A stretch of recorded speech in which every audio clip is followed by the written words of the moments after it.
If you don't go after what you want,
Hi, this is Carrie from Tone Wars. We're gonna go live in just a few minutes, but before we do, I just wanted to take a few seconds to say a few things. Jared and I really appreciate when you guys tune in and interact with us when we go live. We work very hard to make sure that our live streams and our produced videos are educational and entertaining for everyone. Believe it or not, there's a lot of work that goes into our live streams and our produced videos. So if you like what you're experiencing here, here's a couple ways you can help us out. The Super Chat feature is turned on and any amount will be appreciated. Jared is also available for private consultation for a nominal fee. You can contact Jared through two of the links below. One is through our Tone Wars Facebook page and the other is through email. So thank you so much for your support. The live stream's about ready to start, so go pour yourself your favorite glass of whiskey or other libation and we'll be right with you. Cheers!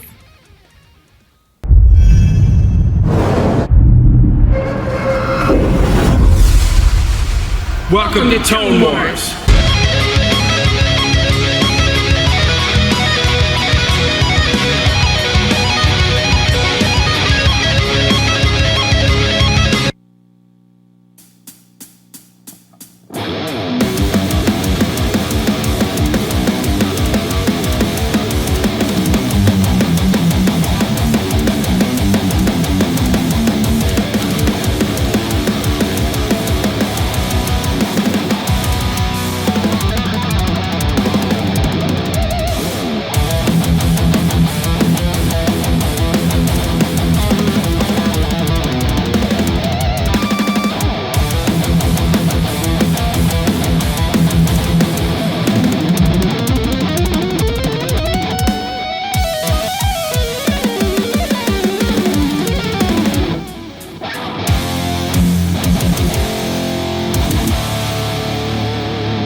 everybody.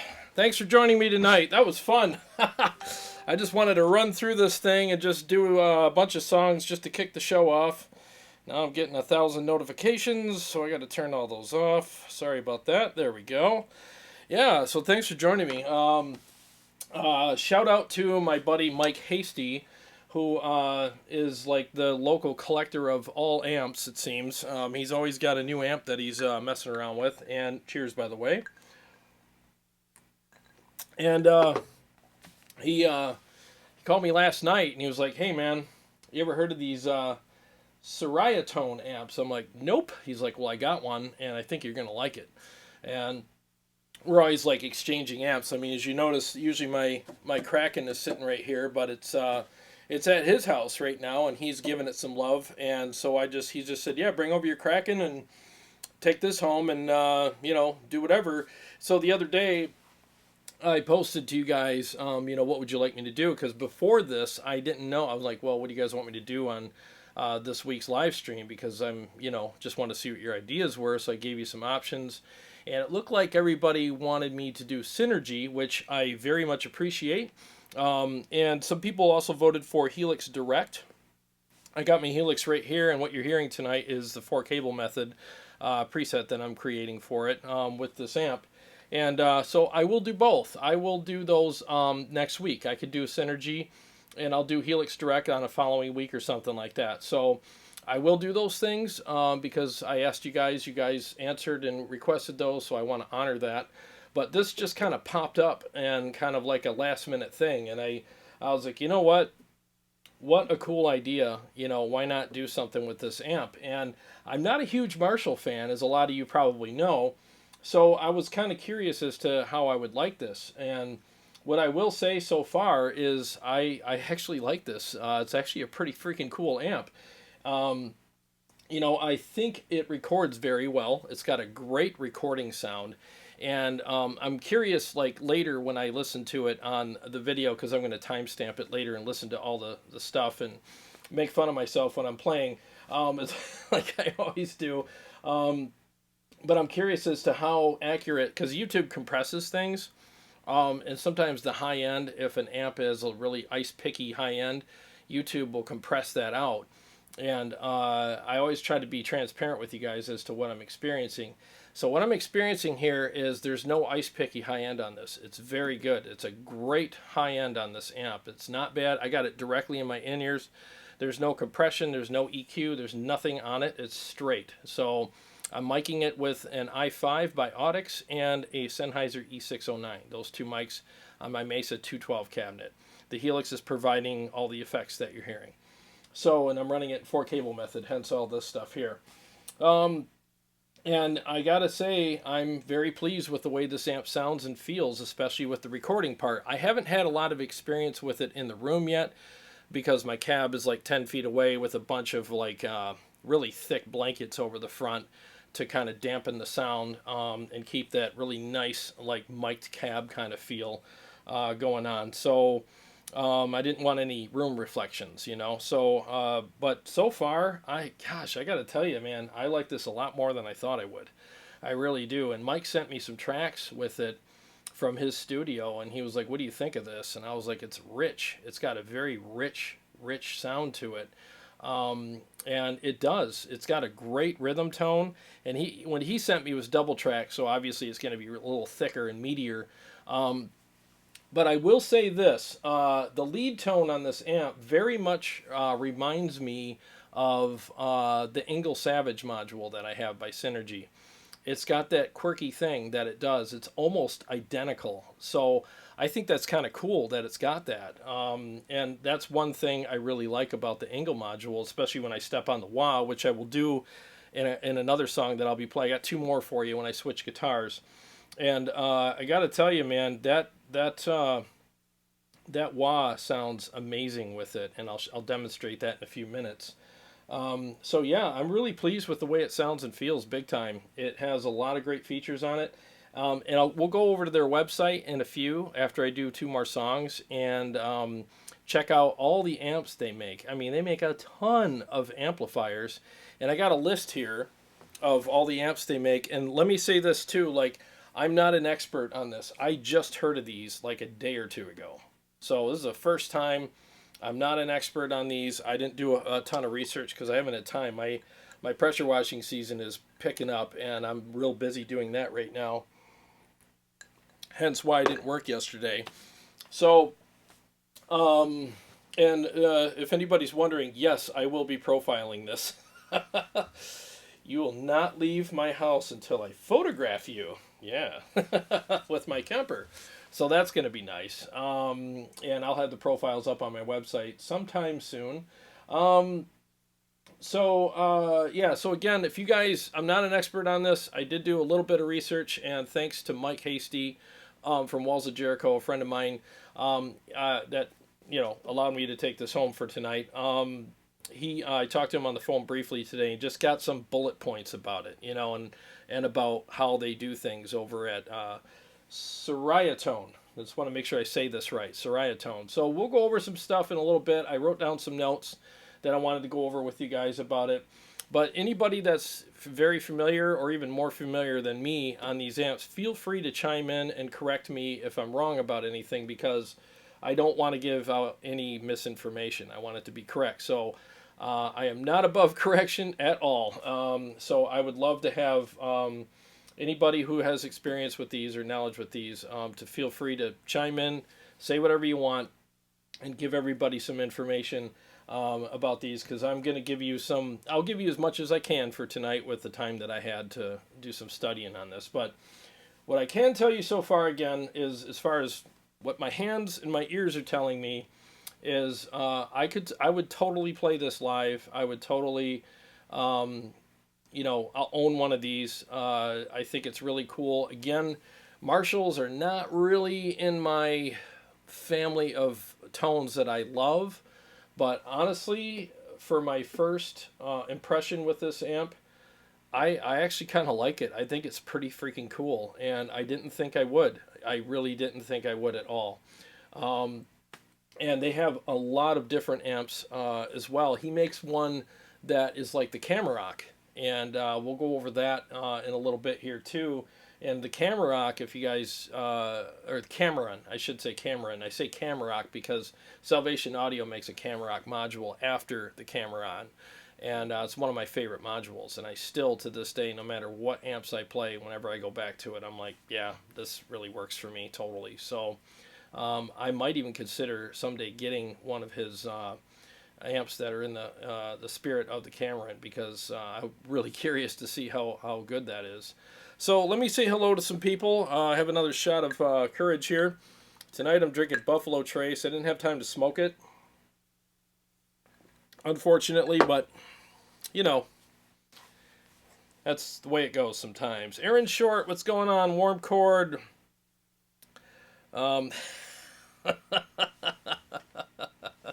Thanks for the super chat. He said, I need an angry Southern impression. I don't even know if I can do it right now. Give me a minute, 'cause it caught me off guard. Wow, tons of comments. Oh my gosh. This is great. Juan Valdez, what's going on, buddy? Jason Taylor, how you doing? Mike Jacobs, what's happening? Mark Bowers. Yeah, he was asking me if we got affected by the floods here in Michigan, and they're about an hour north of me, and yeah, there's some people here that got their houses got completely devastated. One of the promoters in the area for Club Diesel, Mike Scott, they, unfortunately, I feel so sorry for him, man. And Mike, if you're watching, my heart goes out to you, man. They lost their family home from when he was a kid. It was their up north cottage type, second home type thing. People in Michigan have those. It's pretty common here. And it completely got wiped out by the dam bursting, and the water is it's very high. It's just demolishing everything. And really, a lot of it happened because they just didn't maintain the dams. They spent the money elsewhere. Government stupidity, as usual, I mean, yeah, I don't want to get into politics, but I mean, government people are some of the most useless, worthless people out there. They never do their jobs the way they're supposed to, and it's really sad. So because of them and their stupidity, the dams did not get maintained and upgraded like they should have, and now tons of people are losing their homes, their property, livelihoods, businesses, vehicles, pets, loved ones, everything. It's crazy. It's stupid. But yes, thank God it's, thank God I'm safe from that. My heart goes out to those people. So, and Mark Bowers also says the song sounds great. Oh, thanks, man. That's the song I always start the show with for my old band Rain. I'm glad you like that. Gunnerman 54, what's going on, buddy? Dave Rebell, what's going on, man? Good to see you. Lloyd Kaufman, hey, good to see you, man. Lloyd's a great guy. He's a local guy here. Probably about an hour from me, I think, Lloyd. Yeah, good to see you here, man. Warm chord music, buzzed up and ready to go. Chicago Todd, really love every single one of those intro videos. For some reason, it reminds me of a certain time. Seems like people don't do stuff like this anymore. Thanks, man. Yeah, we had fun making those videos. I mean, it was always, because our songs are kind of long, and we always try to create like a storyline with them. Carrie and I would always sit down and try to get some kind of storyline going. So yeah, it was always fun doing those. What's up, Xavier? How you doing? JJ's House of Jams. What's going on? Lumberjack, ain't messing around. I ain't messing around tonight, boy. There's your angry southern guy right there. Now you just go on and get off my yard. Get out of here. Worm cord. Caught you trying to get my sipping whiskey, didn't you? Well, you just run along now, for I put a load of buckshot in your ass. There you go. There's your angry southern guy. Good Lord, man. Yep. Wormcord knows my my deal. If you super chat me and ask me to do an impression, I'll do it. Kind of like Ron Burgundy. If you put it on the prompter, I'll read it. All right, let's see here. Jim Sieben, what's going on, buddy? He's asking Aaron about the FM3. Yeah, I'm going to have it on the show soon. I'll do a whole live stream with the FM3. I can't wait to get that over here. It's going to be fun. There's a lot of talk about that, a lot of talk about that. And if you guys have any questions directed towards me, feel free to tag Tone Wars in it. That way I'll see it and I won't confuse like one of your questions that you have to somebody else to me and butt in on your conversation. So feel free to tag me and I'll be happy to interact with you. The law. Let's see here. What's going on, Jamie? He's talking to somebody. See, I'm butting in on people's conversations here. Yeah, Jamie, you'd probably like this. This might be right up your alley, dude. And what's nice about these, too, is they're extremely affordable, especially when you compare them to, like, Friedman's and Marshall's. I mean, I looked up the new JCM 800 today, and it was $3,000, and your average Friedman amp is around $4,000. And these are about anywhere from $1,300 to $2,000, right around there. They range, This is a 50-watt. And so if you like those amps and you like that flavor of tone, these are amazing because they're a very affordable version of them. And so let me do this too. Let me go over the features or the general rundown of this amp. And again, I'm not an expert. I just took some quick notes today, thanks to Mike. And I'm going to just read those to you now. They have many amps that they make.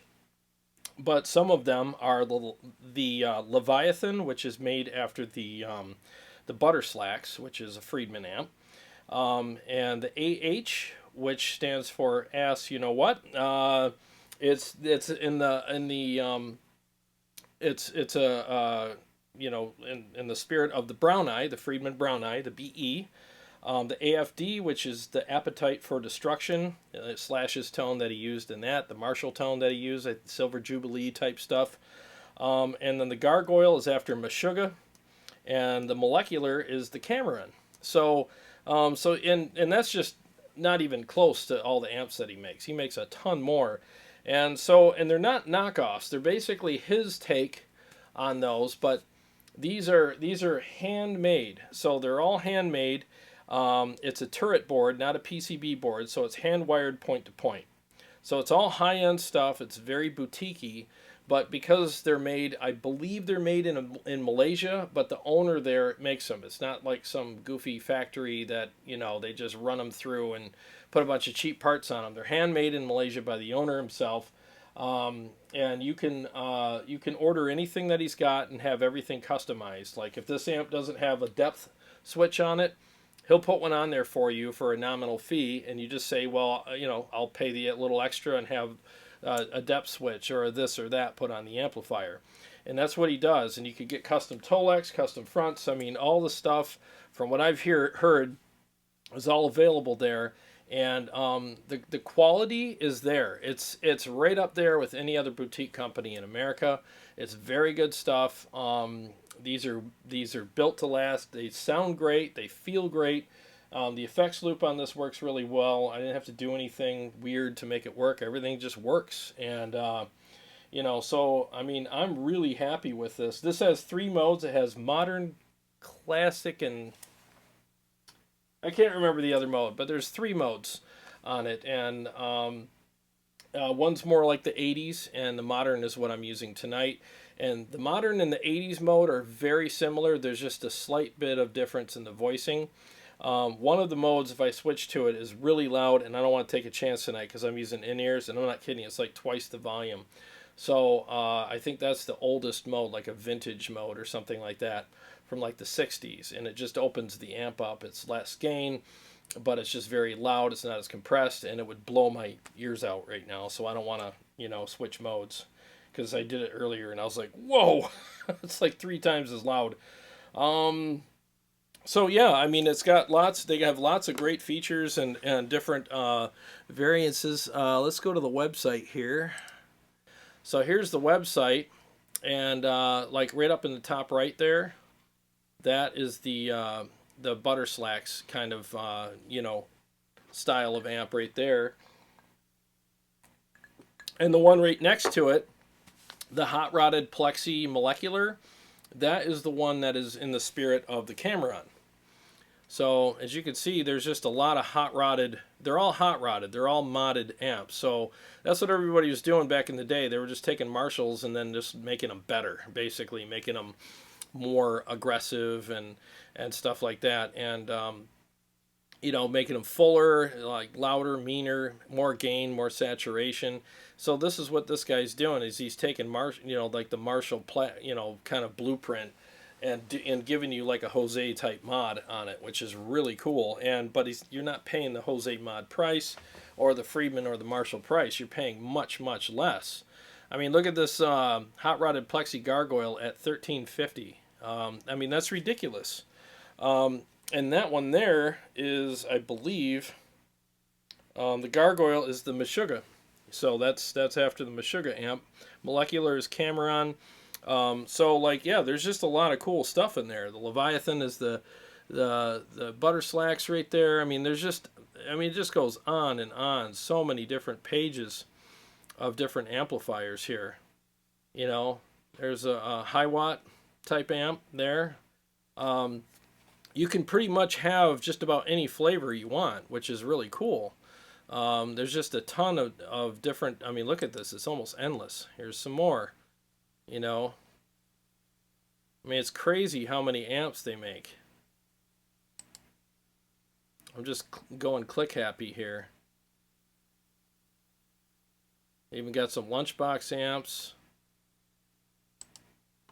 I mean, I was just clicking through here just to scroll and show you. You can go to their page, obviously. Check them out, but it's pretty cool. And they hold their value from what Mike was telling me because, I mean, to have one built, I mean, you got to call and order it or go to the website and order it or whatnot. And, you got to wait. You got to wait several weeks or maybe a few months or whatever to get it. And it takes a while, and if you could find one already built, that's the way you like it. I mean, buy it.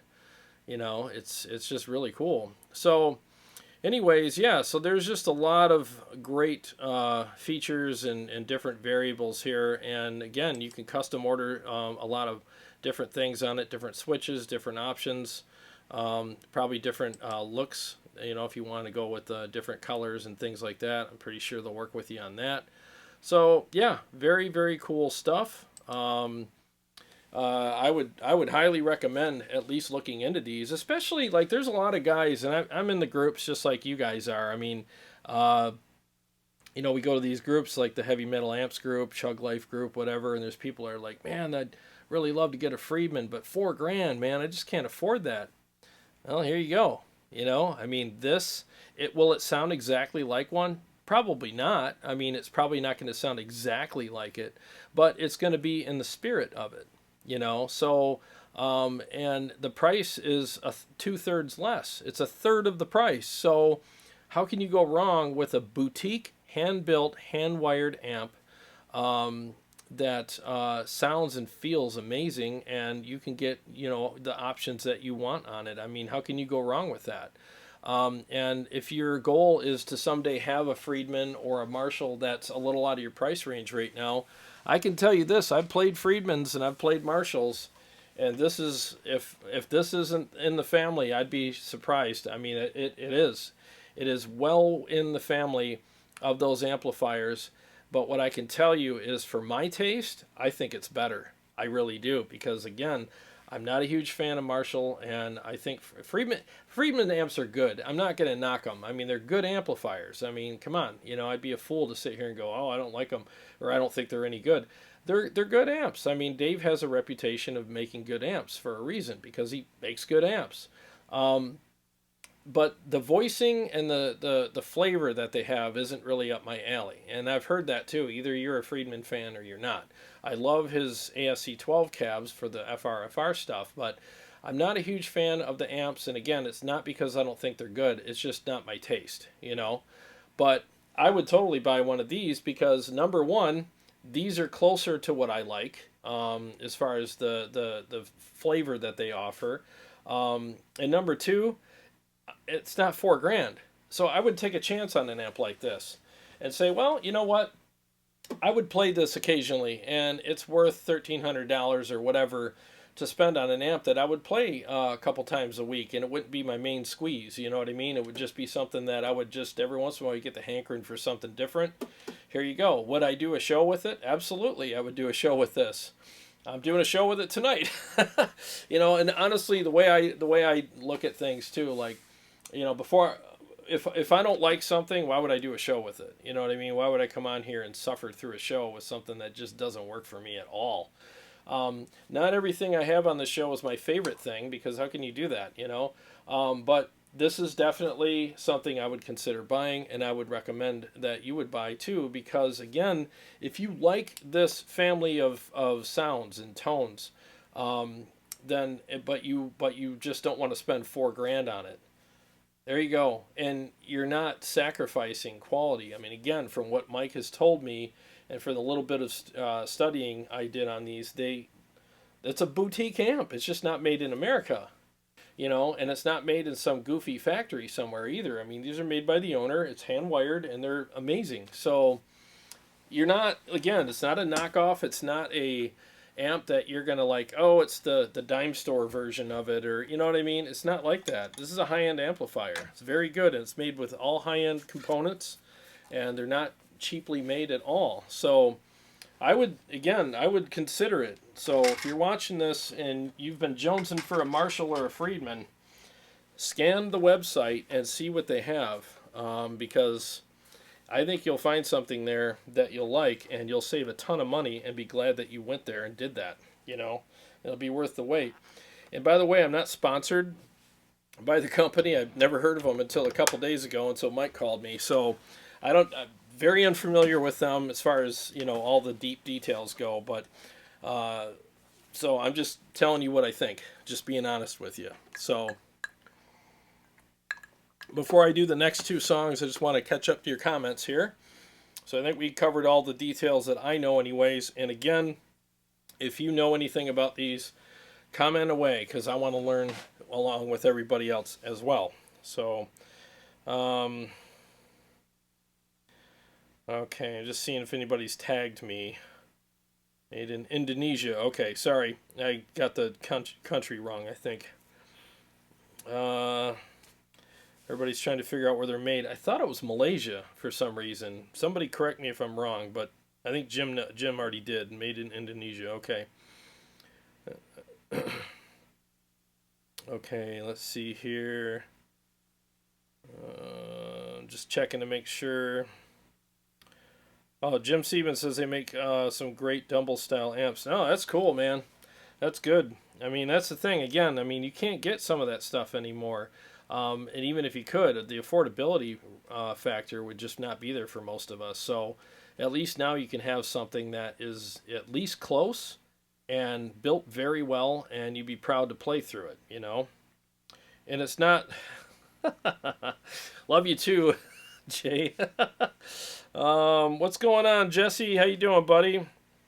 What's going on, James? How you guys doing? Good to see you here. Let's see here. Again, I'm just trying to catch up. Hey, Mike made it. Okay, so Mike, Mike Hasty's in here. So, Mike, if there's anything in here that that you want to add, feel free to, because I think you got like 1,000 times more knowledge than I do on these. So, and again, thank you, Mike, so much for letting me use this tonight. You kind of made my day, so I've had a lot of fun with it. Let's see here. Aaron Short is asking. Oh, he just tagged me. Yep, you tagged me, so I didn't see a question though.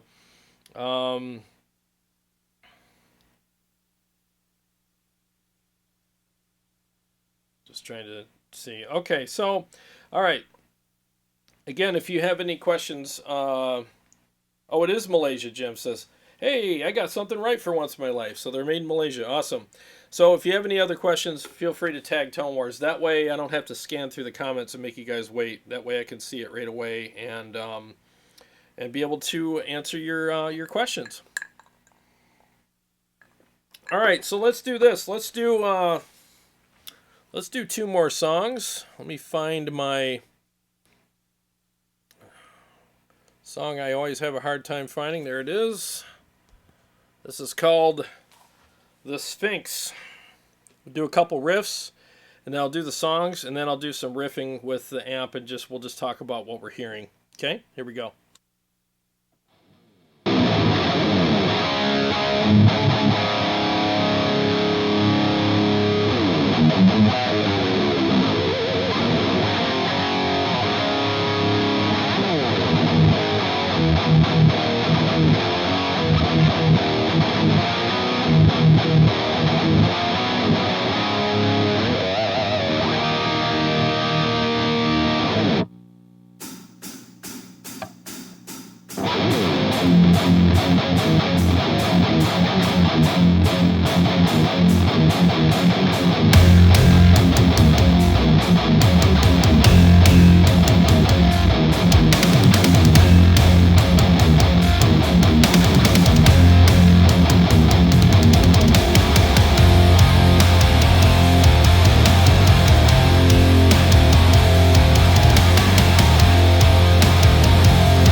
Okay.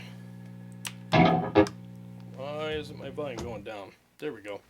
Okay, so that's two more songs with it. Yeah, I think it's a lot of fun. And the thing is once again, the lead tone is about as close to the Ingle Savage as I've ever heard another amplifier. Why? Okay. Let's do that. So yeah, the lead tone is amazing. It's just like the Ingle Savage. It's about as close as you're ever going to get to that with another amplifier, which I thought was really interesting because this is not made after the Ingle Savage. So I thought that was interesting. It's just got that quirky thing that my Savage does, and very reminiscent of it. And it just, I keep thinking like, is that? Yeah, it's the Ceriatone. It's not the Ingle. So if you like that kind of quirky thing, which I do, I think this would be a good amp for you. But the rhythm tone is very good. It's very rich, very thick. And when you push it with an overdrive, it just sounds amazing. And the thing is like all I'm pushing this with tonight is an overdrive that's in my Helix, a digital overdrive that's in my 4-cable method patch. And it's working really well with it so far. So the overdrive I'm using is the Tone Sovereign, I believe. Let me make sure. Yes, the Tone Sovereign, which is made after the King of Tone. So it's doing a great job with it. And it sounds and feels great. It really does. I think I saw a couple people tag me here. Let me make sure. Aaron Short's asking me, is this a Purple Majesty? Yes, this is a Purple Majesty. John Petrucci's signature guitar. It's purple stained, so you can like see the wood grain and everything through it. These guitars are great. I don't deserve to be playing something this nice, but I'm lucky enough to get one. So, I mean, they practically play themselves. I love these guitars very much. Let's see here. Make sure.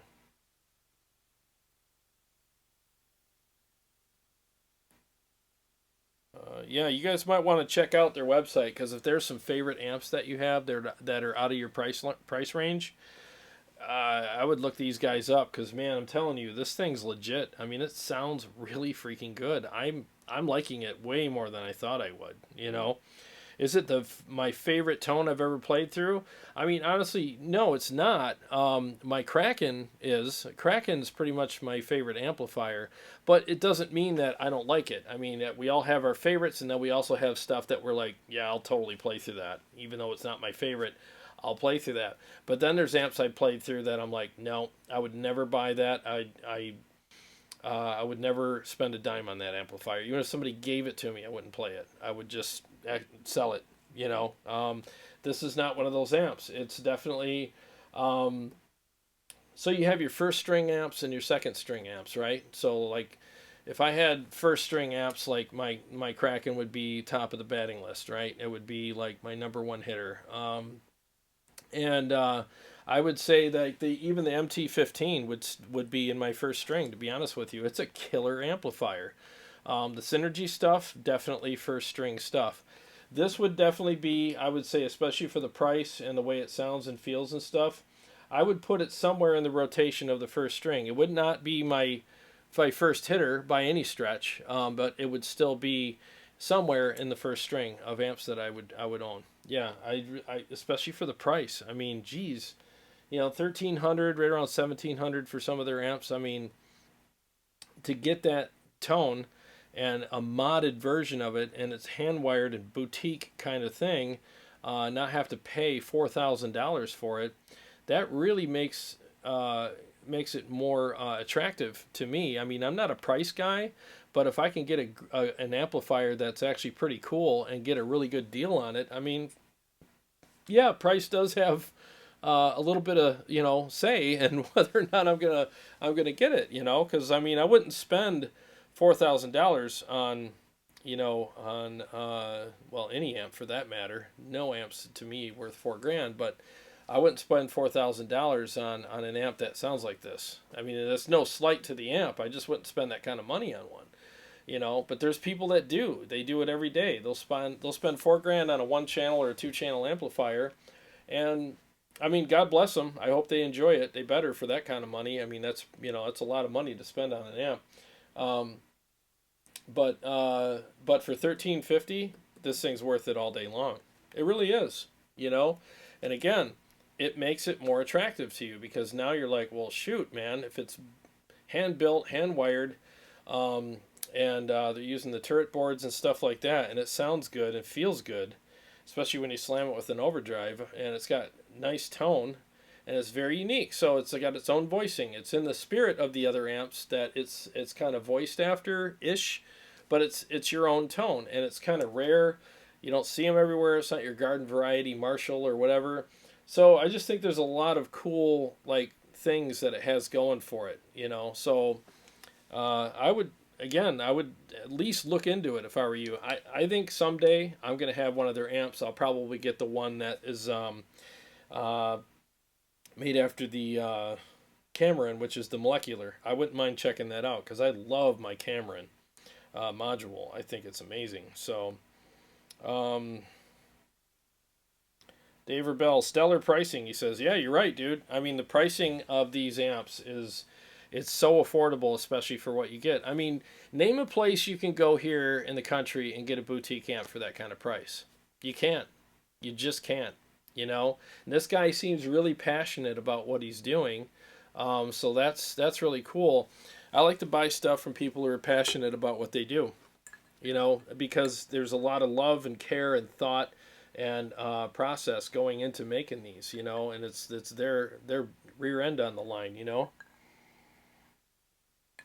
And you can tell when people are passionate about the products, because they put that extra spin on things. They'll put that quirkiness into it. They'll do, you know, the mods for you. They'll have a modded version of it. They'll make improvements. They'll do custom stuff for you as well, which is really cool. And sometimes it's nice to deal with a smaller company that can do that, because the larger companies might offer it, and if they do, it's a huge amount of money to get that stuff, because to them it's kind of a pain to stop production for your amp and the switch that you want in it, or your Tolex or whatever. But the smaller companies are happy to do it for you, and they don't do it at a huge expense, because to them it's just like, this is what we do anyways. Most of the amps that we make, we just kind of make them one at a time, so it's not hard for us. We're not stopping production to put a special switch on this, because we're pretty much dedicating all our time on your amp right now anyways. So we're not on an assembly line. So they're not going to charge you an extra amount of money for it to the point where it's not worth it. They'll charge you a little extra because it's extra labor and parts, but that's probably all you'll get is a nominal fee for it. So that's really cool. And then there's companies that are big that are like, we don't do that. You want different Tolex? You want this switch, that switch? Well, buy this amp that's got it on it. Well, yeah, but that amp doesn't have the features that I want here. And they'll just be like, well, you got to pick one or the other. So, sorry, you can't have them both, and we're not going to put a switch on it for you. So I really think it's cool when you can custom order something from a company that actually wants to do that for you. And again, is passionate about their work and their product. And again, they're not going to charge you up the yin-yang for it, So I think it's cool. You'll have your own kind of custom amplifier. All right, Steve Shaheen, what's going on? Wow, that price for hand-wired, not bad at all. He says, yeah, it's freaking kick-ass, man. Honestly, I think a lot of amp collectors, like if you're like a collector, which a lot of people that play amps, especially nowadays, are collectors. I'm starting to become one. And I think it's a great kind of hobby to get into, because these things are alive. There's things you can experience with these. They definitely have their own kind of thing going on, their own voicing and stuff, kind of like a classic car. And they're just really cool. Not one of these is like another. So if you're a collector, you should definitely consider getting one of these Ceriatones. I hope I'm saying that right. Ceriatones. Yeah, because they're very unique, and if I got one, I would probably want like a front grill that's like you can see through it. It's got like the grids and like the holes and stuff where you can see the tubes light up and have some backlighting in there and stuff like that. I'm not a huge fan of this look, to be honest with you, because again, I'm not a huge Marshall fan, and every time I see gold and black, I'm always like, ugh, It doesn't look ugly, it's just not my taste. So I would want something where this panel right here would be, you could see through it. It would have all the holes or grating or whatever you want in it, and then you could see the tubes. And why wouldn't you want to see the tubes glowing? That's just freaking cool. And I would put some subtle backlighting in there, kind of like what they did on the PRS MT15. I just really liked what they did there. And that's not subtle. That's like, I'm sure you could probably SOS an airplane or a space shuttle with that thing if you turned it on and off fast enough. Where with this, I would do something a little more subtle, but that's what I would want. I would like that grill up here. That just looks really cool. And I would change the colors. I don't know what colors I would go with, but it wouldn't be gold. Because again, there's just a lot of gold out there with the Marshalls and the Friedmans and stuff. Nothing wrong with that. It's just not my taste, Let's see here. Mike Hasty says, Ceriatone is a slam dunk company, top notch all the way. You're right. I'm glad you're here too, Mike, to be making these points, because again, you know a lot more about these guys than I do, and I trust your taste on things because, man, you own a lot of amps, and if anybody would have a good opinion on this stuff, it would be you. So I think my my batteries just died on my in-ears. I just lost sound. That's weird. I just put fresh batteries in. That's strange. Well, this is odd. I've never done this before where I couldn't hear myself. So, I'm glad I'm done playing. Actually, I'm kind of not, though. So let me do some riffs on here. I'll just hear the amp in the room, not my earbuds. But I want to do some riffs so you guys can hear this. Again, I got a huge blanket over my amp, but at least I can hear it. Let me mute the mic. I'll just do some riffing.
Yeah, that is really freaking cool. I gotta check my... Okay, I'm on.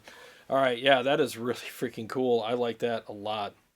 So yeah, I mean, again, I'm just running it through my Helix, and there's an overdrive in the Helix, the Tone Sovereign, through this, and it sounds great. Let me do this. Let me bypass the overdrive and do a couple more riffs without it. 1 second.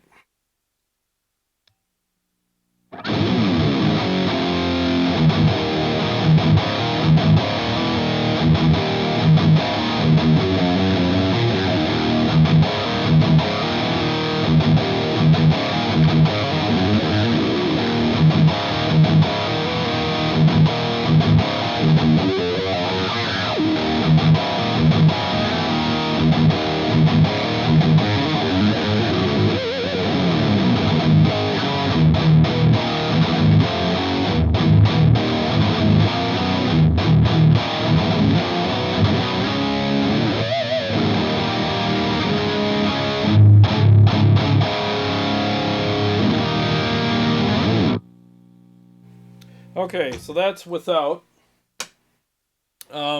Still sounded pretty good and felt pretty good to me. I mean, obviously I prefer it with the overdrive, but it didn't turn into a pile of mush without it. So, pretty cool. And again, that's the modern mode. Let me try this other mode here. Let me turn the now that I don't have my in-ears in, I could take some chances and try different modes. I think all the way to the right is the what is it, Mike? The vintage mode or something like that? Let me check.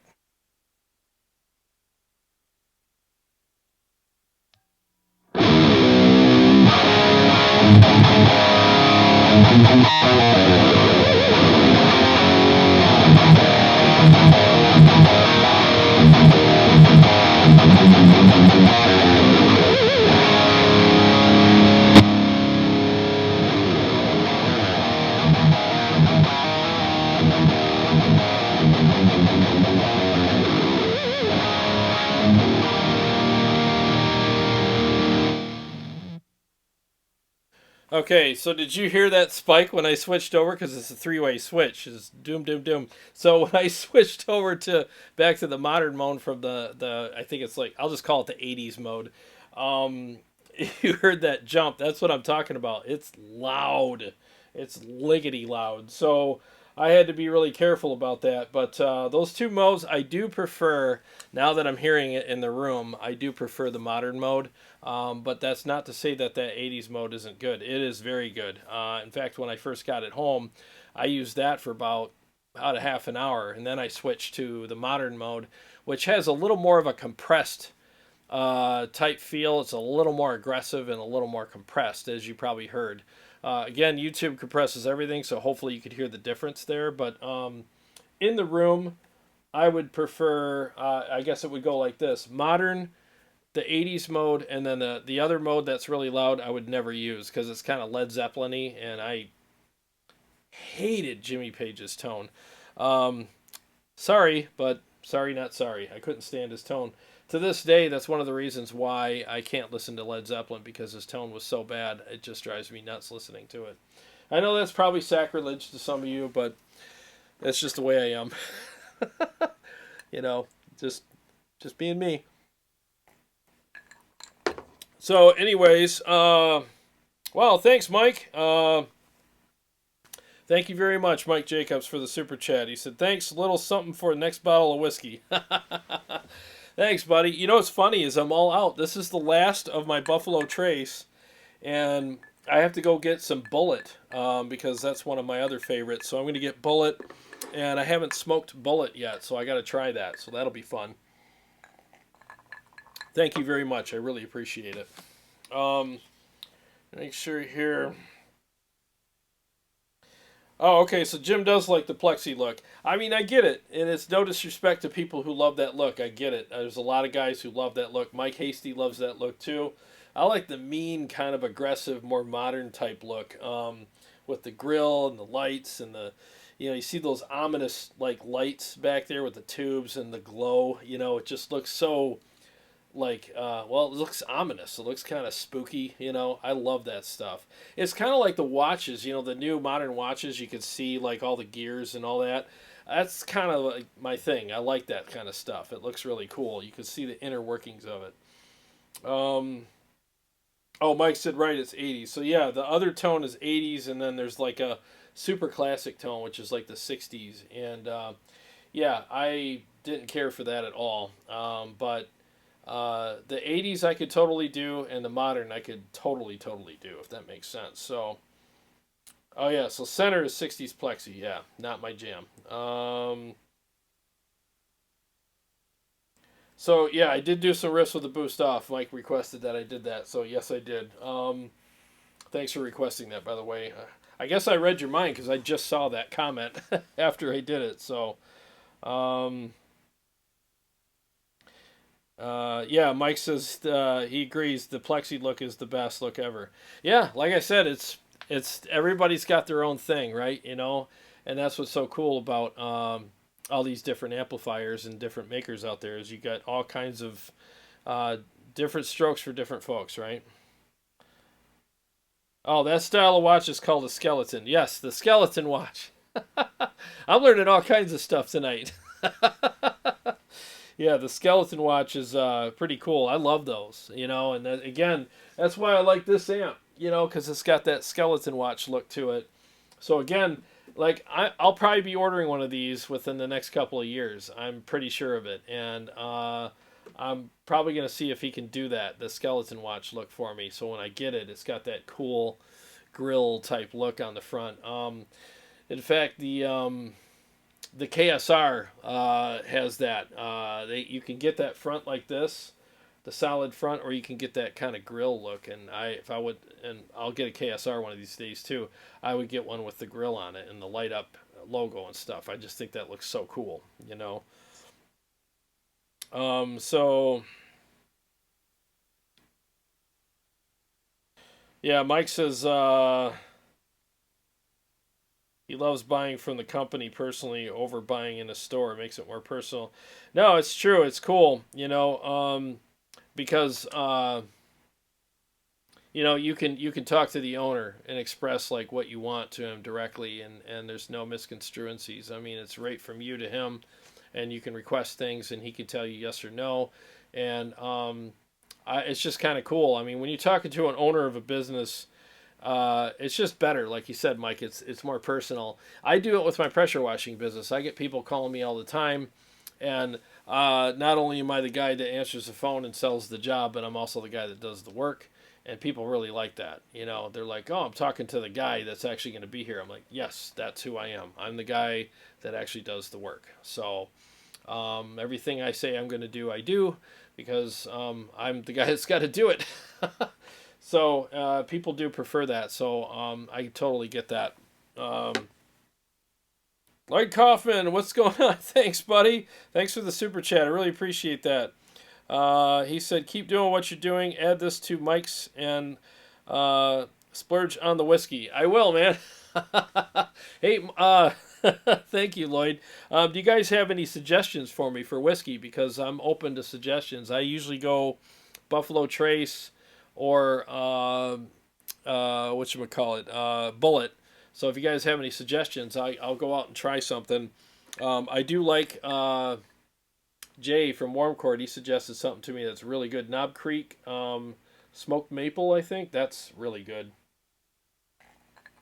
as well. So I will try some of that pretty soon. Thank you again. Appreciate it. Let's see here. Steve is asking, anybody tried the VH4 2-pedal? Good question. I haven't. I want to have some amp in a box pedals on here sometime soon, and just see what they're like. So one of these days I will do that on the show. Great question.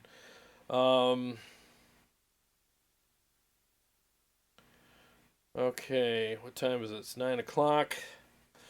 Okay, well, we're just getting to the top of the hour here. All right, guys, well, I'm going to wrap it up in a few, but I just wanted to see if you guys had any final thoughts, any other questions, or anything. And I'd be happy to answer those for you. Sorry, my batteries died in my in-ears, so I can't do any more mixes. But I did, 6 mixes tonight, which is, that's a lot. So hopefully that was enough for you guys. And I enjoyed playing those. If I had 20 mixes, I would do 20, because I love to play. So soon I will be getting mixes of all of our songs from the different bands I've been in, and be playing some of those on the channel as well. Full songs with vocals and everything. Just the guitar tracks are deleted, so I'll play along with the songs for you, so you can hear the amps or whatever kind of things that I'm playing in a full mix with vocals, keyboards, everything. I'm fighting yawns here. Sorry. So yeah, you can hear all that stuff as well. So I thought that'd be kind of cool. And I'm just waiting for Mick to get those to me. Mick, if you're watching, let's get those done, man. I'm really looking forward to them. Yeah. But if anybody's got any other questions, I'll be happy to answer them. Gunnerman 54. What model is that amp head? This is a Yeti. So it's the Yeti. So if you like what you heard tonight and you trust my opinion about it, this is the Yeti. I would highly recommend it. It's a 1-channel amp, but it's got a lot of different voicings, different switches, and lots of cool options on it. And since they do custom work, you could probably add or take away some of the options too if you want. What else was I going to say? It's got 2 gain stages. It's got gain 1 and gain 2, and a master here. And then you have resonance, presence, bass, middle, treble. And then you got a couple of switches down here. So you got 2 bright switches, and they're 3-way switches. So yeah, so you got all kinds of different voicing options. And what's cool is the bright switches are for each gain knob. So whatever gain stage you have, it'll change the gain for you. Let me do this. I'm gonna do gain stage 1 bright switch. I'm gonna go all 3 selections on that, and then I'll switch to gain stage 2, their bright switch, and do all three selections there as well. So let me mute the mic and do that.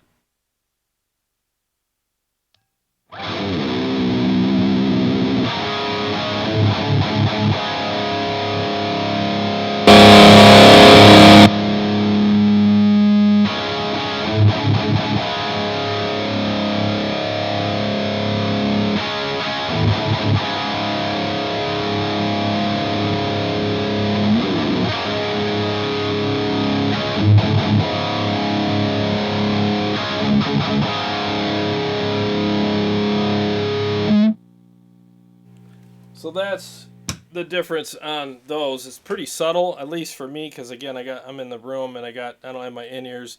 Thank God, because I probably would have went deaf right there. That's what I mean with that switch. Boy, you hit that switch on here and it just blows your head off. It's so loud. But anyways, the bright switch, as far as what I heard, is pretty subtle, but they should be. You shouldn't have too much bright from it because that would just drive you nuts, you know. Hopefully I didn't ruin any of you guys' ears. I apologize for hitting that switch. Again, I'm still getting to know this amp. It's a little different. Oh, Lloyd Kaufman, good question. 6L or EL power tubes? That is a good question. I'm sure Mike would probably know the answer to that. Let me go back to their website. I don't know if they have that information on there, or I just got to find the amp. That's the hard part, is there's so many of them. Let's see if we can find it. I don't remember what page it was on. There it is. Hot Rodded Plexi Yeti. Let's see.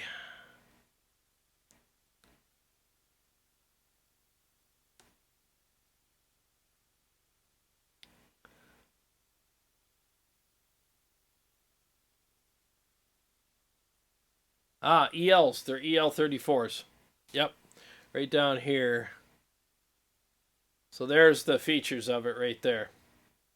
EL34s. And then 3 12AX7s. ECC 83s. Rectifier solid state.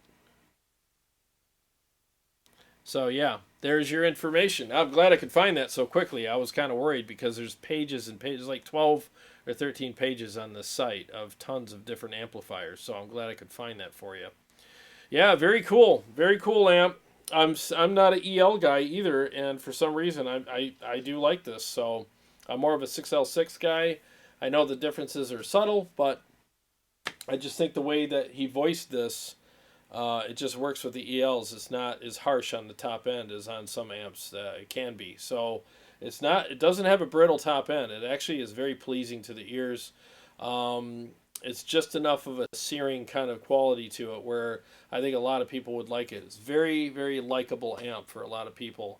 And if I got a good enough deal on one of these, I honestly would not mind having it. It's actually pretty freaking cool. And I literally had, I would say, an hour or less with this, because when I got home with it from Mike's house, I had to bring it down here, set it up, dial it in, and I did very little tweaking to it because his settings that he had on it were great. So I just kind of left it like that. And I'm sure with more tweaking I could get it to sound maybe even more to my taste. I don't know, but what I have tonight works really well, very well. So, and I still left the screen up. So let me pull this back down. There, back to me.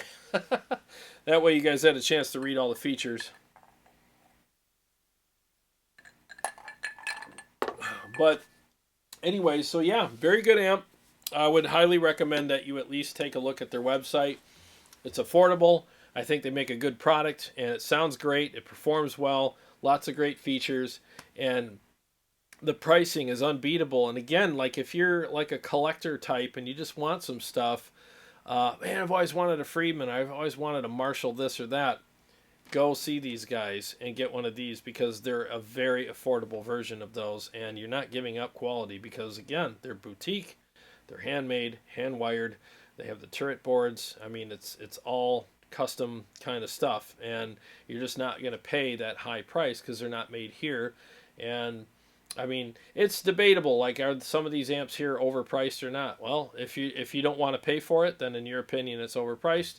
If you pay for it and you're happy to, then in your opinion, you got a great deal. I mean, it's really, like they say, beauty's in the eye of the beholder, right? So, just depends, you know.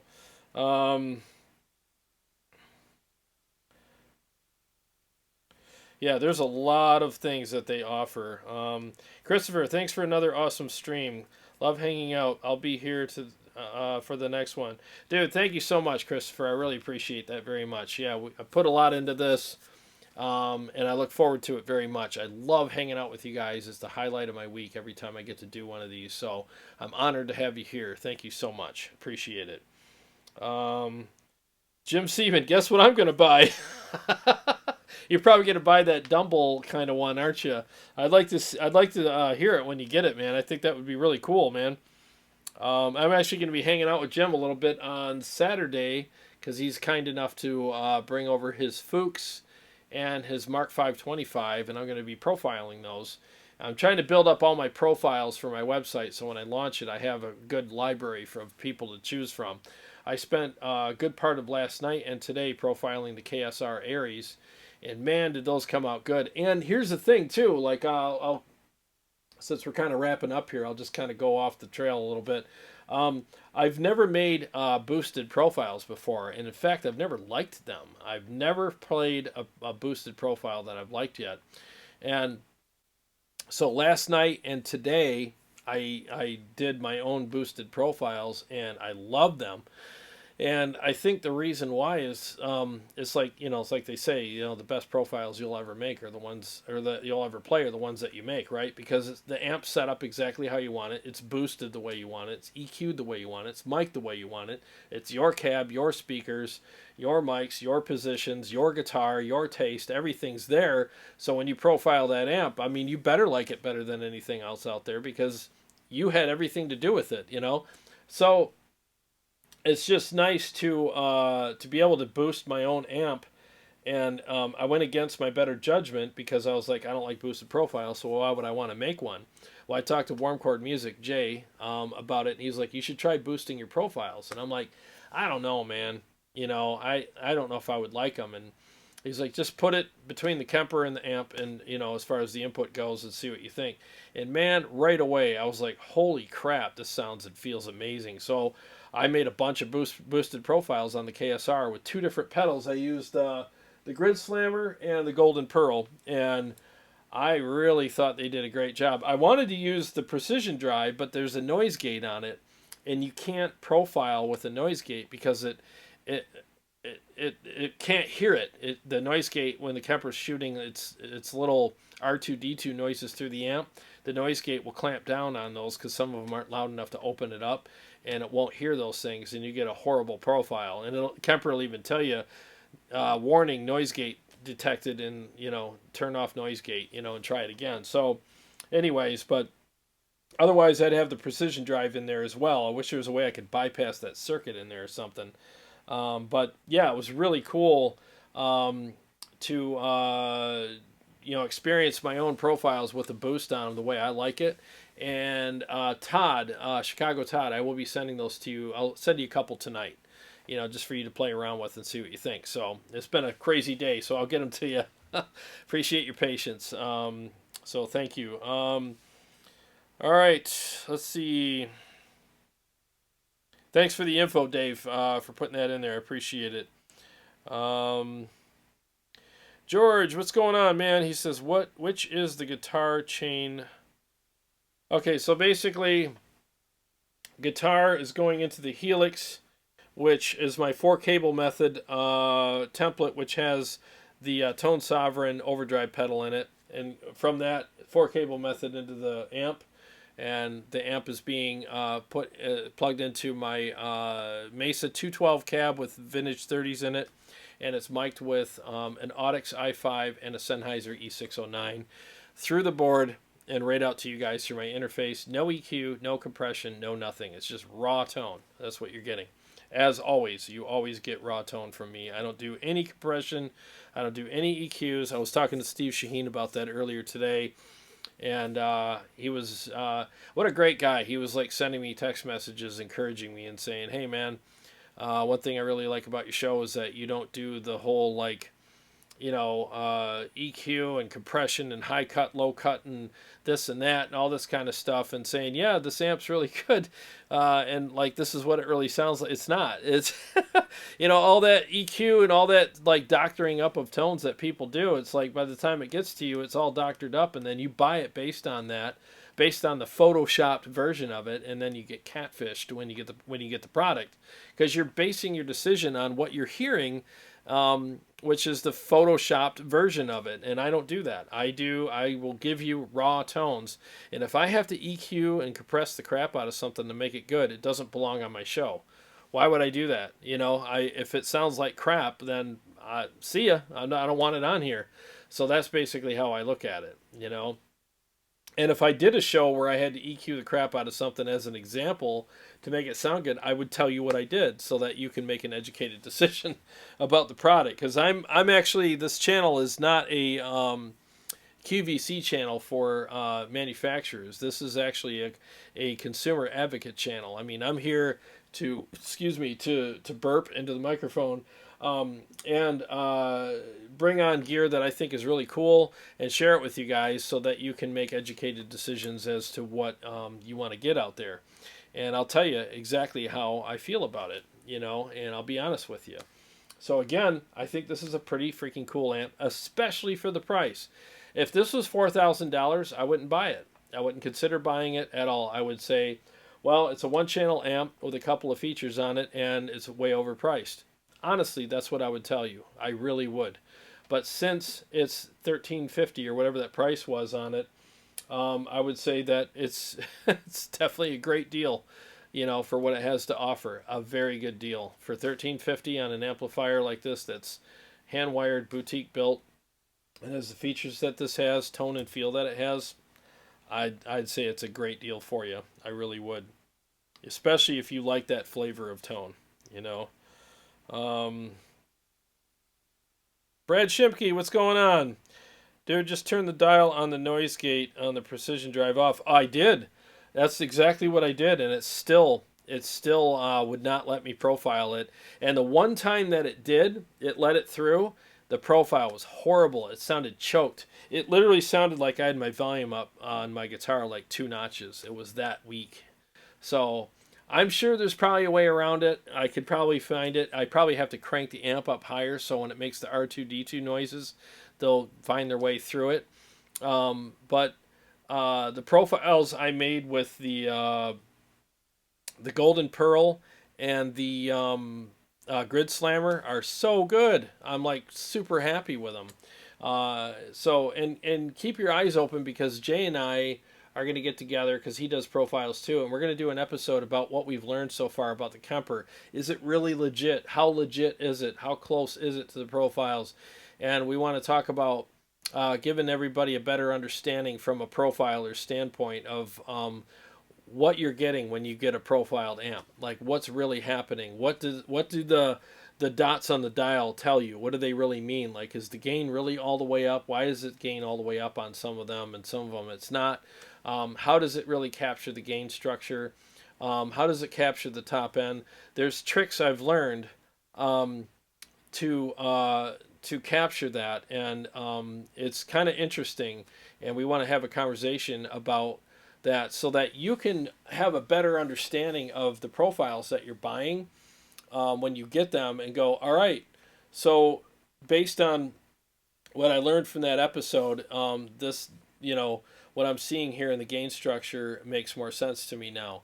And it literally, I think, is going to help a lot of people because up till I started doing my own profiles, there was a lot of misconceptions I had about the Kemper, and I would turn things up and turn them down inappropriately, thinking that things were either too high or too low based on how the knob looked as opposed to how the amp model or amp profile sounded.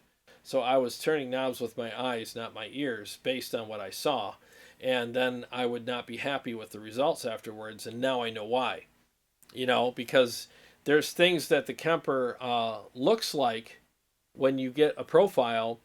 It's because it's interpreting things a certain way, and you have to trust it. And if you're going to turn things down or up a little bit, don't do extremes with it. You can, but you don't need to. And we're going to go into all that in that episode. So I can't wait to share that with you guys because I really think it's going to shine a lot of light on a lot of things Kemper related. Because again, there's a lot of things that as a player and not a profiler, you don't realize. And I want to show you all that inside baseball type stuff and give you some perspective so that you can make better decisions with the profiles that you're playing. And I really think it's going to help a lot of people. I really do. So, let's see here. Yeah, Wayne says hand-wired versus PC board, no brainer. You're right. I mean, it's a turret hand-wired board, so I mean you can't go wrong with that. It's just amazing, So I really think you would like these. I mean, it's cool. I mean, hand-wired board, you know, boutique quality. And, I mean, you guys looked on the website. There's tons of options there. At that price, geez, man, you can't go wrong. I mean, for me, in the future, to not want to buy one of these would be crazy. I really think that I'm going to get one. You know, this year's been a little crazy business-wise, and we all know why, you know, because of the issues that we've been having with the economy and stuff and the whole, you know, pandemic thing. But as soon as I get caught up on things, this is on my list, and I can't wait to get one that's probably in the spirit of the Cameron, because I think that's going to be really cool.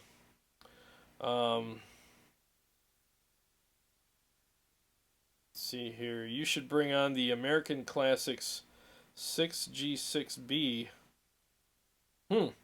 That'd be interesting. Brad Shimke.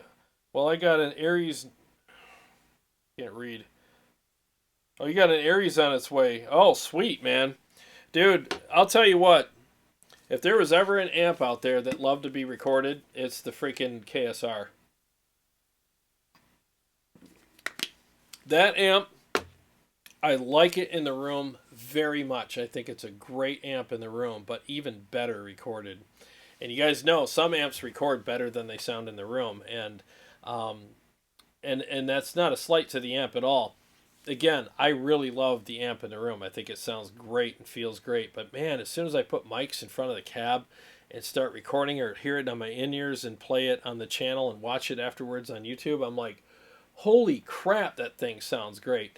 It is probably, no, it is definitely top three recording amplifiers out there. You know, it just loves to be recorded. Record that amp on everything that you do. You will love it. And even in a live setting, what are you doing? Well, you're miking the cab and putting it through a PA. Same thing as recording it, pretty much. I'll just say it to you this way. That amp loves to be mic'd. It was almost like when they made that amplifier, when Kyle made that, he made it to be, he knew it was going to be mic'd. He knew it was going to be on stages, having mics put in front of the cab, in studios, having mics put in front of the cab. And he knew that all that stuff was going to happen to it. So it's like he fine-tuned it for that. And it just really, really sounds great when you put a mic in front of it or a couple mics in front of it. In a mix or in a live setting. I'm not kidding you. Top 3 amps to mic. It really is. You know, in the room, absolutely stellar as well. But I think it's even better when you mic it. It's just an absolute diva. It wants to be mic'd. It wants to. And if I ever do a recording again, I'll probably have the KSR in there. And that's honestly, that's why it profiled so well, because when you profile it, that's what you're doing. You're miking it. And all the profiles just came out so good. I mean, the sound was just amazing. That's definitely one of the easiest amps to profile. Because again, you put a mic in front of it, it's like, let's go. This is where I live. Let's do this. And it was meant to be mic'd and recorded. So KSR is definitely on my list of amps to own as well. I almost bought one several months ago, but it had the solid front. I want all the stuff. I want one that has the grill and the light up logo on it, because I just think that would be freaking amazing. In fact, I like how that looks so bad. I would probably bring it up to my bedroom and flip it on every night and put it and use it for a night light. Wouldn't that be cool? You go to bed every night, you flip on the KSR, and there's your awesome night light. That's what I would have in my room. Oh, man. Talk about blowing money. But I would play it as well. That would be kick-ass, though, wouldn't it? Yeah, I got a KSR Aries. I use it for a night light. It's pretty cool. And I record with it and play it, too. Oh, Eris Nebula. Okay, I was going to say Neo. I'm like, what's a Neo? The Nebula. Advanced Overdrive. Dude, let me know how you like that. I really want to hear how you like that. Because is that the one that has the clean channel on it and the MIDI? Because I was talking to Mike Hasty about that today, and he said, you want the one with the MIDI, and it's got the dirty and the clean channel and stuff. I mean, he said there's a Colossus, and then there's the Aries, and then there's the one in between, I think. And he said, that's the one you want. Is that the Nebula? Because if that's the case, that's the one I'm going to get as well. I really want one of those bad. So I'll wait for your answer. Yeah, it's on a delay. So, the whole thing, like what I'm saying right now is literally happening 20 seconds from now. So this is past Jared. Yeah, so everything's on a 20-second or so delay here. Yeah, well, anyways, I really enjoyed this. I can't say enough good things about it. I'm very intrigued by these guys now. And if I had the money right now, honestly, if I had the money right now, I'd be on their website after the show and I would be placing an order because I just think it's such a cool company. And they make great stuff, and I would order it with a bunch of custom stuff, and I would just be like waiting like a kid on Christmas morning, like for it, like I can't wait to get this thing, can't wait to hear it, and the quality is so good that I've experienced so far, and the sound and everything is so good, and the price is so good, it's worth taking a chance, it's worth taking a risk, and again, like I said before, would I spend $4,000 on this? Hell no. Are you kidding me? I would not spend $4,000 on this or any other amp. And I'm not dissing the amp or any other amp out there. It's just, I just love the fact that this guy knows the market, knows what he has. He's confident about it. He offers something that's quality, but he also offers you value. I love companies that offer you both because there's a lot of companies that offer you quality, but they don't offer value. There's a difference. And I'm not going to bash companies here, but there's a difference between quality and value, and I love, like, this guy offers you quality and value, and I really think he should be rewarded for that. Buy one of these. I think they're really cool. And again, it's just my opinion. No one's paying me to say this. I'm borrowing this amp from Mike. He was kind enough to let me borrow it. And the most this will cost me to borrow from Mike is some shawarma. I got to bring over to him tomorrow or something. Maybe tomorrow or Saturday, one of those 2 days, I'll bring him some shawarma. But I'm not being paid to say these things. I'm just giving you my opinion,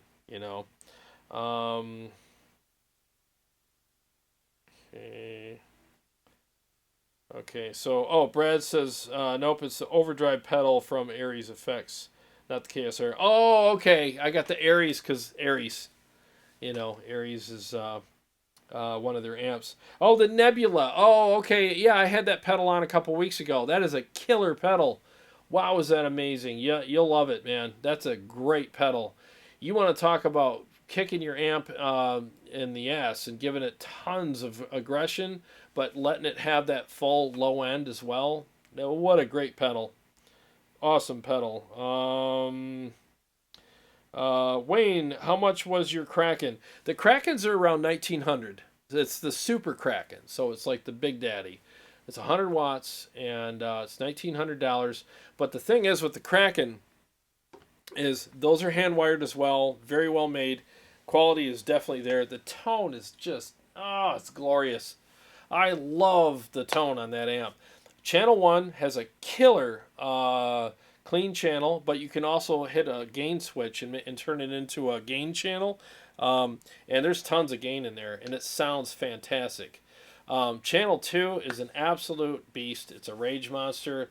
Very, very refined aggression. Like there's nothing off-putting about the aggression at all. It's tailored perfectly. If there was ever an amp that had the perfect tone, it's that for me anyways.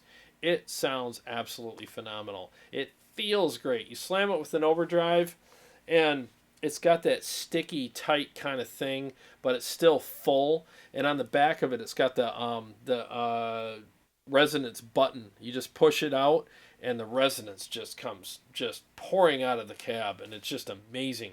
It's not a knob, it's just an on or off thing. Oh, my camera just died. Holy crap.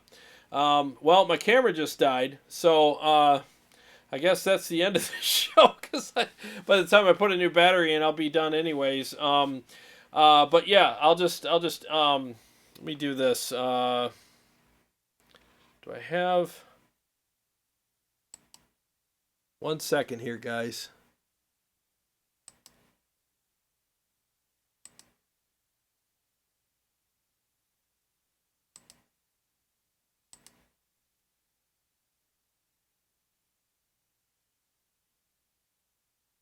1 second. Boy, I'm having all kinds of battery issues tonight, ain't I?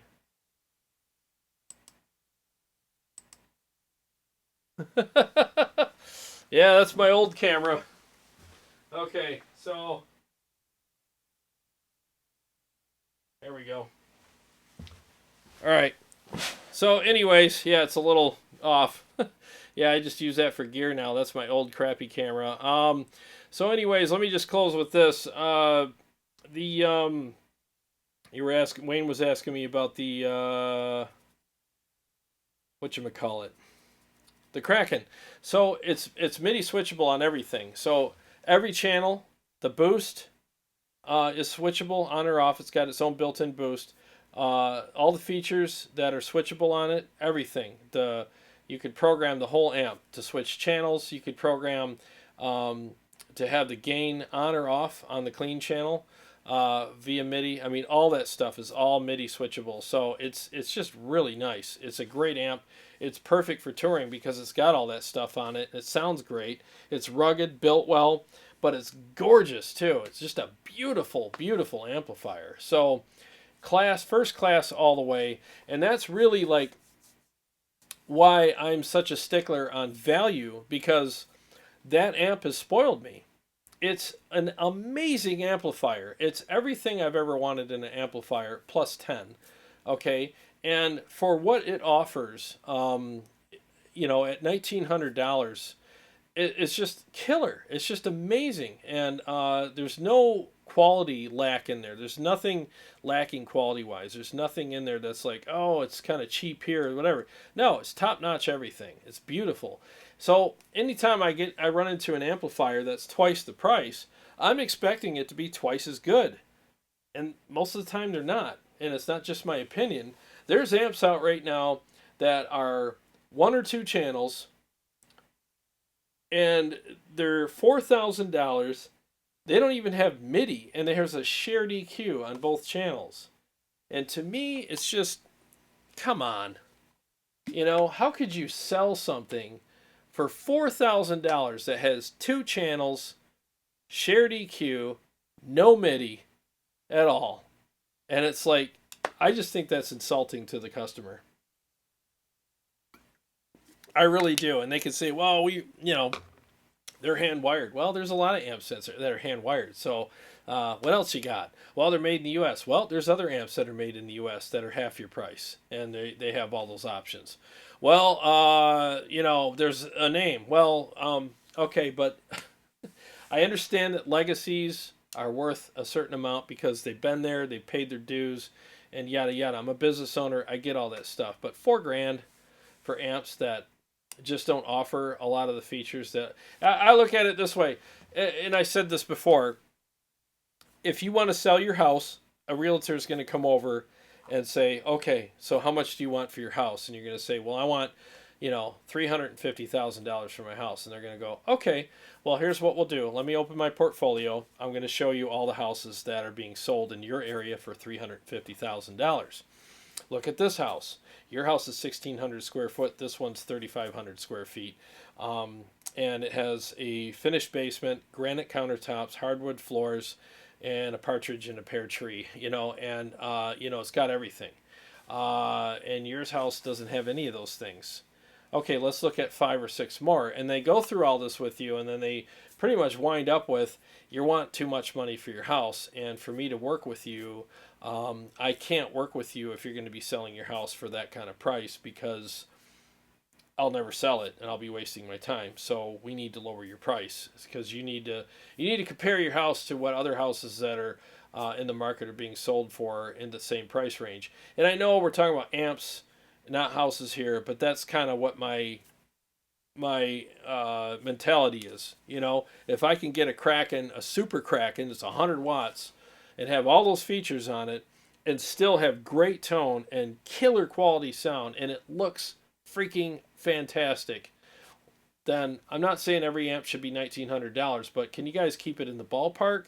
Because for crying out loud, some of these amps, like, oh my god, I play them and it's just like, $4,000 for this? And you got 2 channels, and I'm like, spinning it around on my table and tipping it. Is there a switch under here? Is there something I'm not seeing? Is there like an awesome switch here? Nope, no awesome switch. Is there a button? Some cool button that like pours me a glass of whiskey or something? Nope. Is there a hologram that pops up? You know? I don't know. It's just there's there's nothing there.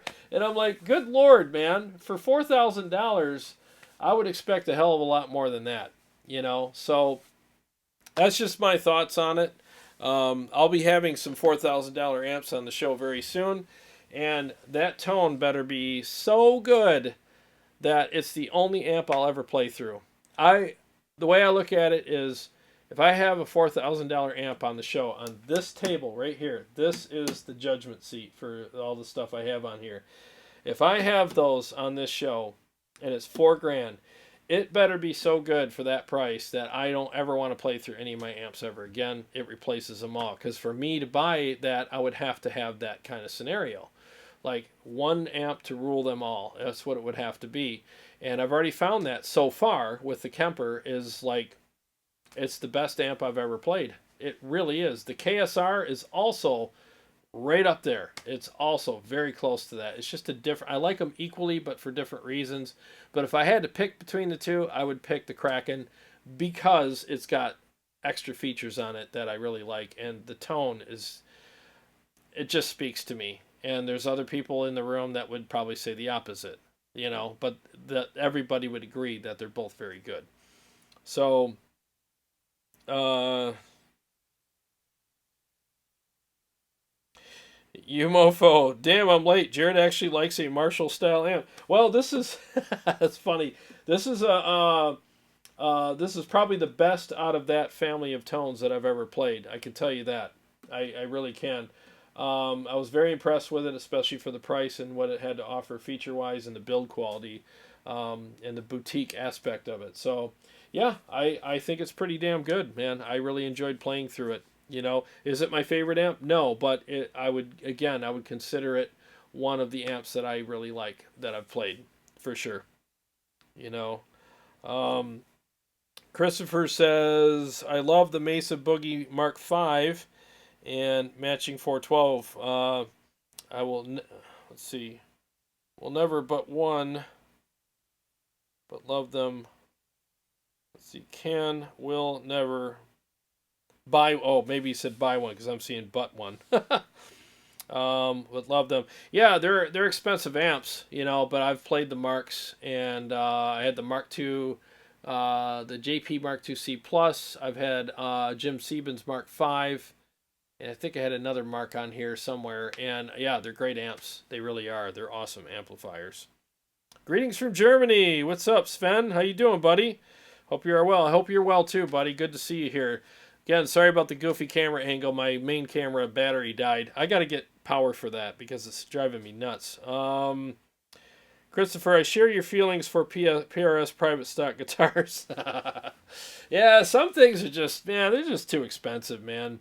And I'm not trying to be cheap. I don't have cheap, I don't have cheap taste. I mean, these are $3,000 guitars. But I know value when I see it. So here's a perfect example of value. So this is a $3,300, I think it's about $3,300 guitar, okay? All mahogany, Honduran mahogany neck through design, all one, you know, so it's not nothing against bolt-ons, but hey, neck through design. Amazing pickups, amazing sound, it looks amazing, it feels, oh God, these feel great. They play better than any guitar I've ever played, and again, that's just my opinion for my taste. I love the locking tuners. I love the stainless steel frets. I love the pickups. I love the fact that it has a boost on it. Push, push, boost, in case you ever need that. I rarely use it, but I've had to use it from time to time, and it's awesome. You got the coil tap here. You can leave on. Push, push again for like if you want that nice stratty tone for your cleans. And then, of course, you got your stupid tone knob here, which I never use. And then you also have the three-way switch up here, which will switch between your pickups, a blend between your pickups and the piezo, which is right here in the bridge, and then full piezo mode, which gives you that really beautiful acoustic sound. And you can have the acoustic sound with the electric feel, best blending ever. So I just think these are just amazing guitars. They're crafted in California at the Ernie Ball factory, and these things are killer. And if it's good enough for John Petrucci, then it's good enough for a peasant like myself as far as players go. So I love the fact that it's a floating bridge, very easy to restring. I can restring this guitar literally in like 15 minutes, no problem. I love the locking tuners. Makes it easier to restring it, keep it in tune. I love the fact that it has the adjustment for the truss rod right here on the end of the neck here. So you can just I just take a screwdriver, a little skinny little Phillips, and just pop it in there and make neck adjustments whenever I want. I don't have to pull anything off here with a screwdriver and do it up here. Two things about that. Number one, if you have a truss rod adjustment up here, eventually you won't be able to adjust your neck when it gets too bent or too bowed down here, where it really matters where you're doing solos and stuff. If you have it here, you can adjust the whole neck with it. Number one, it's easier to get to. Number two, this is the most important part from the 12th fret on, and it'll keep that nice and flat right here, and you'll never have to take your neck off and get it flattened out by a luthier. So that's what's nice. I can go on stage. I always keep a screwdriver handy on stage. I can go on stage, and if the temperature changes in the room, my neck gets kind of bowed or whatever, or if it bows back and I get that clack on the strings or smacking against the frets, I can hear it. I'll just grab the screwdriver, boop, down for low action, up for high action. That's all you got to remember. Down low, up high. So, and I just kind of nudge it, and I'm good to go. Very, very simple. I could do it in the middle of a song if I had to, So that's what I like about it. Very, very cool guitar. So that's the perfect example of, yes, this is expensive. Yes, it's not cheap. But you get value. So it would be hard for me to go to the store, and no offense against anybody who makes guitars or sells them or likes these guitars, but that we were talking about here. But it would be very hard for me, after experiencing all of the awesome features and all the awesome quality and craftsmanship that I get here, and go to the store and pick up I'm not going to name any brands, but pick up a guitar of the same price that has none of these features on it. And then the salesman's like, yeah, but it's a blah blah, and I'm just like, yeah, but I don't really care. It doesn't look very good. The styling's terrible. But all that aside, it doesn't have a piezo, it doesn't have a floating bridge, it doesn't have the locking tuners, it doesn't have stainless steel frets. I mean, the adjustment is up here, not here. I mean, there's just all these things it doesn't have, and I'm like, how did they ask for that kind of money for that guitar if it doesn't have all those things, let alone the build quality? So there has to be something. Is there something that you can tell me that this thing has that would make it worth it? And at that point, they're always left speechless. Like, well, and they keep going back to the name, but it's a blah blah. I don't care. I really don't care if it's a so and so such and such guitar. I don't care, because my hands don't care and my ears don't care, and the riffs that I'm trying to play don't care who made this guitar. All that matters is, can I play these things? Does it feel right? Does it sound right? Does it have that special quality about it that I look for in a guitar, and I want to hear and all that? Like, if it does, great. If it doesn't, I don't want it. And I'll miss all the features that these guitars have. So I guess that's a perfect example of quality and value. These things, again, they're expensive, but the value is there. 100% the value's there. So I don't mind spending the money, but the value has to be there as well as the quality. So, that's kind of where I'm at with all that kind of stuff. So, anyways, Sven, Jared, how far is the website? Oh, good question. I just met with my web designer via Skype a week ago. I'm going to meet with him again tomorrow. We're almost there. So I'm actually trying to get all my stuff ready for the website so that when we launch it, I'll at least have a good enough library to get started on. It won't be like, a ton of stuff, but I think it'll be enough stuff for you guys to digest for a while, and I'll always be adding stuff to it, So I'm going to start out with a 4-cable method preset for the Helix. 3 all in like presets for the Helix as well, where I dial in amp models and effects and stuff with snapshots, and I'll have PodGo presets, but I'll also have at least 3 Kemper profile packs for you guys, and then I'll be adding to the website as I go. So I just wanted to kind of not get overwhelmed and have to do 50 things that I wanted to upload to it, because it would just take forever. So I wanted to do 3 of each thing, of each product, and then I will be adding things as we go, because I have a bunch of Kemper profiles right now backlogged that I have to kind of label and get ready for the website. So those will be up, and there's just other things, just design wise, flow wise, for the website. I actually have to shoot videos of me playing all these presets and profiles so that you can hear them in a mix, and I'll give a quick discussion of the profile or the preset and just kind of say what went into building it and how I think it sounds or feels or whatever. So that kind of stuff. So it's going to be a lot different than most of the preset and profile making kind of places where they don't have videos, they just have a SoundCloud thing, where with me you get a video and I got to create some ads for it. There's just a lot. Oh my God. I had no idea how much work this was going to be, and I kept thinking, oh, I'll get it up in a month. It's like, no. It's going to be, it's probably by the time it's all said and done, it'll be a couple months at least that I've had into it, like 3 probably. And then I got sick with the whole pandemic thing, and that sent me back probably set me back a month, because even after I got better, there was some stuff I had to go through in recovery and just get my strength back and all that. I couldn't play guitar for like 2 weeks even after I felt better. I was so atrophied from sleeping for 10 days that I couldn't even grip the guitar neck. I lost a bunch of a lot of muscle, like, just deteriorated because I didn't eat for almost 2 weeks. I ate about 100 calories a day for almost 2 weeks, so I just wasted away. Everything just disappeared on me. So I had no grip strength. I had nothing. And it took me a while, and even after I started feeling better and putting a little weight on and being able to get a little bit of my strength back, I couldn't stand to hear my guitar for like 2 weeks. I literally, every time I plugged into it, it was just annoying to me. I was overwhelmed by everything. It was, God, the recovery from that whole thing was the longest recovery I've ever went through in my life. It was really weird. But so that set me back at least a month, so that's why I'm so far behind.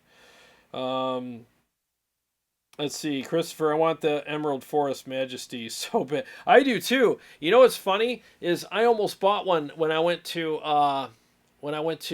Sweetwater Gear Fest last year, and instead of getting that, I ended up coming home with the Synergy Syn 5050 and the 2 Mesa cabs. That's what I ended up coming home with, because I figured for the money, I would get more out of that, because I already have a lot of Majesty guitars and stuff. So, but yeah, I don't blame you, because that's exactly the one I wanted to get. I wanted to get the Emerald Forest, because man, that just looks so beautiful. The color, the shade of green they picked for that is just the perfect shade. I absolutely love that so much.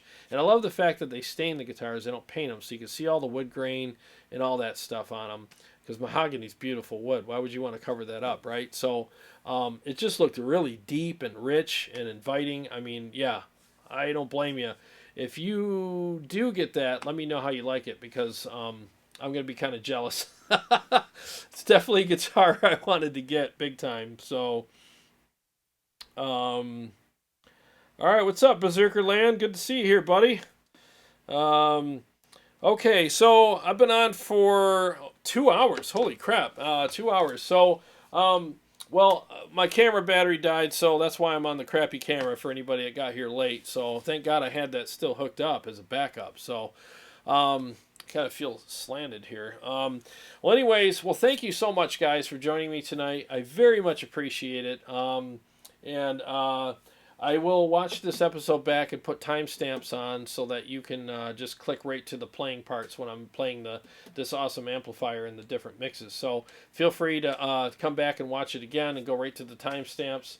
And if you haven't subscribed, please do. I would appreciate that very much. I'm hoping to get to 5,000 subscribers as soon as I can here. It's just a nice little milestone that I'm shooting for. Well, thank you very much, guys. I enjoyed hanging out with you guys. As always, it's something I look forward to every week. Yeah,